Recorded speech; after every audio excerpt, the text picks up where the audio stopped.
बिस्मिल्लाहिर्रहमानिर्रहीम। अस्सलाम वालेकुम students, welcome to Bio Scholar Hub. आज हम पढ़ेंगे माइटोसिस, जिसमें हम देखेंगे कि माइटोसिस में कैसे एक सेल डिवाइड होता है, एक पेरेंट सेल डिवाइड होके डॉटर सेल बनता है। तो चलिए हम देखते हैं माइटोसिस। माइटोसिस क्या है? टाइप ऑफ सेल डिवीजन है, जिसमें एक पेरेंट सेल डिवाइड होगा दो डॉटर सेल्स में जो कि सेम होंगे। इसको हम इक्वेशनल डिवीजन भी कहते हैं, क्योंकि नंबर ऑफ क्रोमोसोम्स जो हैं वो सेम रहते हैं पेरेंट से लेकर डॉटर सेल्स तक।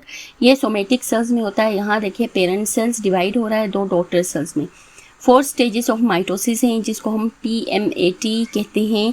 जो हम देखते हैं कौन से हैं? प्रोफेज, P से M से मेटाफेज है, A से एनाफेज है और T से टीलोफेज है। तो सबसे पहले हम देखते हैं प्रोफेज क्या है। प्रोफेज किसे कहेंगे? प्रोफेज देखें, सेल जब डिवाइड होने के लिए तैयार हो रहा होता है तो ये वाले सिम्टम्स इसमें अपेयर होते हैं।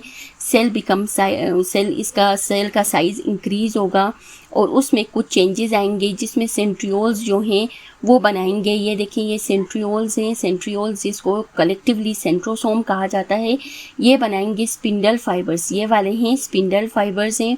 ये स्पिंडल फाइबर्स देखें, ये वाले स्पिंडल फाइबर्स बनना शुरू हो जाएंगे। न्यूक्लियर जो मेम्ब्रेन है, ये पर्पल कलर में जो है वो डिसअपियर होना शुरू होगी। ये न्यूक्लियर मेम्ब्रेन डिसअपियर हो रही है, देखें ये टूट रही है।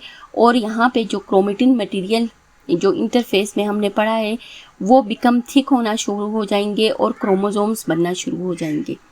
क्रोमेटिन थिक होगा, कंडेंस होगा। ये फर्स्ट और लॉन्गेस्ट स्टेज है। क्रोमोसोम्स बिकम थिक और विजिबल, जो कि पहले विजिबल नहीं होता, लेकिन प्रोफेज में ये विजिबल होगा। न्यूक्लियर मेम्ब्रेन जो होगी वो डिसअपियर होगी और स्पिंडल फाइबर्स बनना स्टार्ट हो जाएंगे। दूसरा हमारा है मेटाफेज। मेटाफेज में क्या होगा? देखो, सेल बड़ा हो रहा है और सेल के जो क्रोमोसोम्स हैं, सिस्टर क्रोमेटिड्स, वो जो आएंगे वो सेंटर में अलाइन होंगे।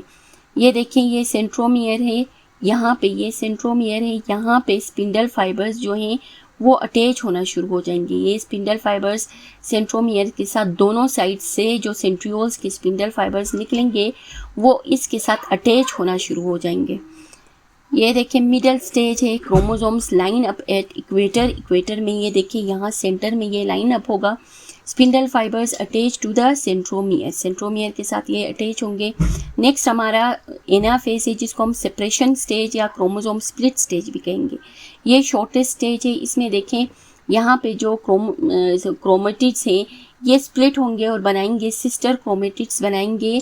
ये देखें, ये पुल अपार्ट हो रहे हैं। ये सेंट्रियोल्स इनको पुश कर रहे हैं, अपनी तरफ पुल कर रहे हैं, ताकि ये यहाँ से एक दूसरे के साथ, पहले फोर्थ है ना, ये देखिए इस तरफ फोर्थ है, अभी ये 2 के हिस्से में ये डिवाइड हो रहे हैं। ये डिवाइड होंगे तो तभी ये पोल्स में जाएंगे। ये सिस्टर क्रोमेटिड्स क्रोमोसोम्स अब सिस्टर क्रोमेटिड्स में डिवाइड हो रहे हैं। अब टीलोफेज क्या है? सबसे लास्ट फेज है। अब ये सिस्टर क्रोमेटिड्स ये डिवाइड हो रहे हैं, ये एक दूसरे पोल की तरफ, ये एक पोल की तरफ जाएंगे। जब ये पोल्स की तरफ जाएंगे तो क्या होगा? यहाँ पे इनकी न्यूक्लियर मेम्ब्रेन जो है वो रिअपेयर होना शुरू होगी। स्पिंडल जो फाइबर्स हैं ये डिसअपेयर होंगे। जो सेल मेम्ब्रेन है इसकी देखें ये पिंच हो रही है ताकि ये डिवाइड हो। न्यूक्लियर मेम्ब्रेन अभी ये फनेगी। ये लास्ट स्टेज है। Chromosome reach poles and become thin. Nuclear membrane reappear होगी और स्पिंडल फाइबर्स डिसअपेयर होंगे। ये टीलोफेज है। इसके बाद ये लास्ट स्टेज फाइनल स्टेप है साइटोकाइनेसिस का, जहाँ पे देखिए ये पिंचिंग हो रही है सेल मेम्ब्रेन की। अब ये अंदर की तरफ मजीद पिंच होती जाएगी और ये न्यू मेम्ब्रेन बनेगी।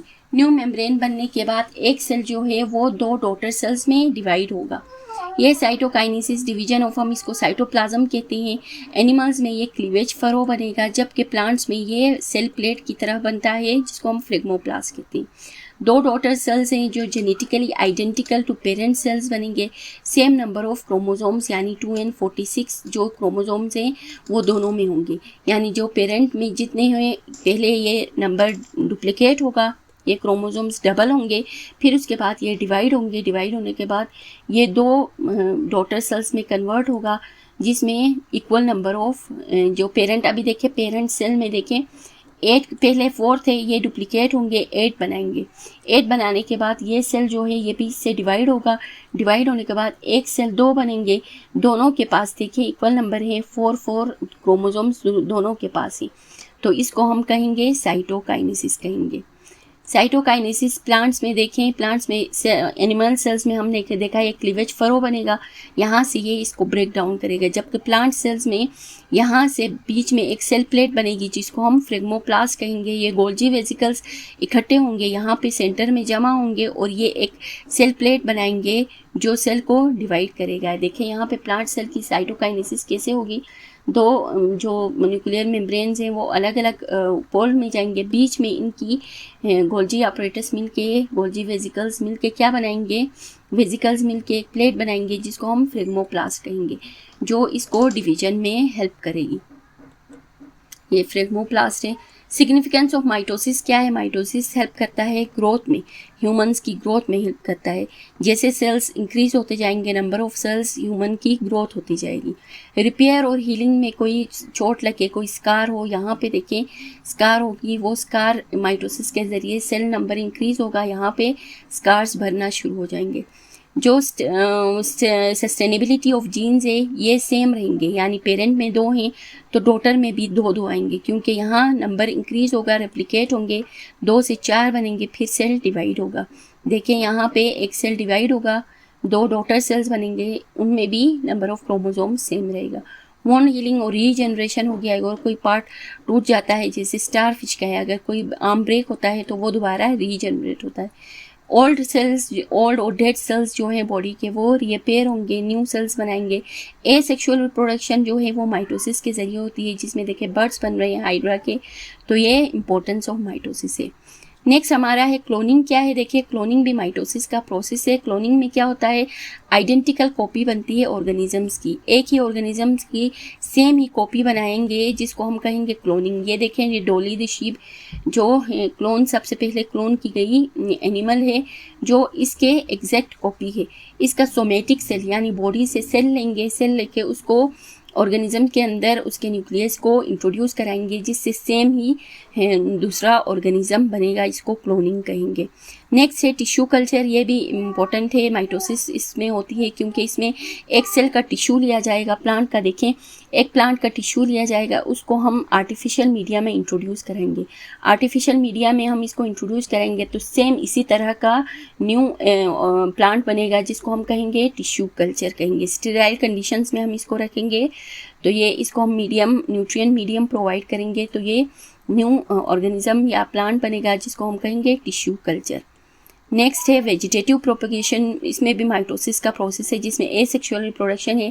प्लांट्स के हम रूट, स्टेम और लीव्स को जैसे कटिंग करते हैं, बर्ड्स लगाते हैं, लगा के सेम वही प्लांट ग्रो होता है, उसको हम कहते हैं वेजिटेटिव प्रोपगेशन। ये देखें कटिंग, जैसे पोटैटो के हम स्टेम्स लगाते हैं, उसके ट्यूबर्स लगाते हैं, दूसरे प्लांट्स हैं उसके स्टेम को कटिंग करके हम लगाते हैं तो न्यू प्लांट ग्रो करते हैं। मिंट वगैरह उसमें वेजिटेटिव प्रोपगेशन होती है।